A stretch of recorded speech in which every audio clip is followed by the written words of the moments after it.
ಓಂ ಶ್ರೀ ಗುರು ಬಸವಲಿಂಗಾಯ ನಮಃ. ಎಲ್ಲರಿಗೂ ಶರಣು ಶರಣಾರ್ಥಿ. ಎಲ್ಲರಿಗೂ ಅಕ್ಕಮಹಾದೇವಿ ಜಯಂತಿಯ ಹಾರ್ದಿಕ ಶುಭಾಶಯಗಳು. ನರಜನ್ಮವ ತಡೆದು ಹರಜನ್ಮವ ಮಾಡಿದ ಗುರುವೇ, ಭವಬಂಧನವ ಬಿಡಿಸಿ ಪರಮ ಸುಖವ ತೋರಿದ ಗುರುವೇ, ಭವ್ಯೆಂಬುದು ತಡೆದು ಭಕ್ತ ಎಂದೆನಿಸಿದ ಗುರುವೇ, ಚನ್ನಮಲ್ಲಿಕಾರ್ಜುನ ತಂದೆನ್ನ ಕೈವಶಕ್ಕೆ ಕೊಟ್ಟ ಗುರುವೇ, ನಮೋ ನಮೋ.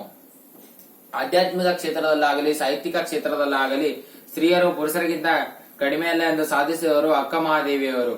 ಅಕ್ಕ ಮಹಾದೇವಿಯವರು ತನ್ನ ಭಕ್ತಿಭಾವ ಹಾಗೂ ಅನುಭವ ವಚನಗಳಿಂದಾಗಿ ಶಿವಶರಣರಿಗೆ ಮಾರ್ಗದರ್ಶಕರಾಗಿದ್ದಾರೆ.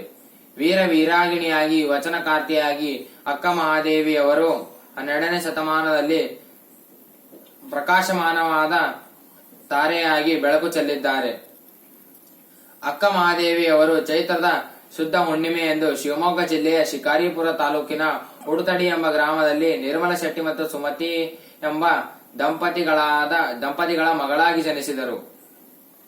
ಬಾಲ್ಯದಲ್ಲಿದ್ದಾಗಲೇ ಶಿವಭಕ್ತದಲ್ಲಿ ಲೀನನಾಗಿದ್ದ ಮಗಳನ್ನು ಕಂಡು ತಂದೆ ತಾಯಿಯರು ಬಹಳಷ್ಟು ಸಂತಸ ಪಟ್ಟರು. ಬಾಲ್ಯ ಕಳೆದು ಯೌವನಕ್ಕೆ ಪ್ರವೇಶಿಸಿದಾಗ ಅಕ್ಕ ಮಹಾದೇವಿಯವರು ತನ್ನನ್ನು ಶಿವನಿಗಾಗಿ ಅರ್ಪಿಸಿದರು.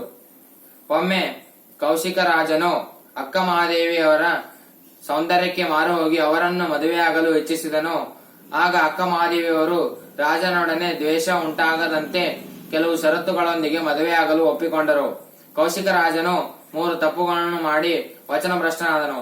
ಆ ಸಮಯದಲ್ಲಿ ಯೋಗ ಸಾಧನೆಗೆ ಅನುಭವ ಮಂಟಪವು ಕಲ್ಯಾಣದಲ್ಲಿ ಪ್ರಖ್ಯಾತವಾಗಿತ್ತು. ಯೌವನದ ಸತಿ ನೀನು ಇತ್ತೇಕೆ ಬಂದೆ ಯೌವ, ಸತಿಯೆಂದರೆ ಮುನಿದರು